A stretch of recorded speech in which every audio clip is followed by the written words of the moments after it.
বগুড়া আঞ্চলিক কৃষি সম্প্রসারণ অধিদপ্তরের আয়োজনে programme on agricultural and rural transformation for nutrition entrepreneurship and resilience in Bangladesh প্রোগ্রামের আওতায় বগুড়া পল্লী উন্নয়ন একাডেমির অডিটোরিয়ামে আজ সকাল 10টায় রিজিওনাল ওয়ার্কশপ 2025 অনুষ্ঠিত হয়েছে।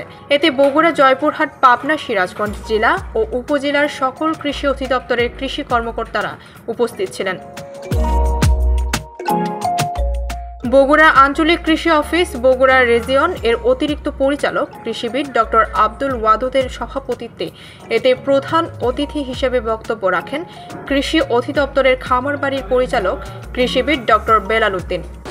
কৃষকদের উন্নয়নের জন্য কাজ করে যাচ্ছে এবং সেখানে আপনারা জানেন যে 10টা ডিএলআই এবং সেখানে 7টি সংস্থা বাস্তবায়ন করছে এবং এখানে যে এক একটা সংস্থার এক এক সংস্থা আমরা তো নিজেরা কিনে নেই বা আমাদের একটা গ্রুপ তৈরি করি, আস্তে আস্তে দেখা যাবে সেখানে লাভ করবে এবং সেখানে একটা সাইনবোর্ড বা সেখানে একটা যে কোনো একটা বাজারে একটা দোকান একটা নির্দিষ্ট করে দিতে হবে যে এখানে গ্যাপ প্রোটোকল খাদ্য সবজি বা ফল উৎপাদন করা হয় এবার থেকে সে নিরাপদ খাদ্য কিনতে পারবে এবং আমার বিশ্বাস যে সবাই চায় যে আমরা সুস্থ থাকি এবং ভালো থাকি।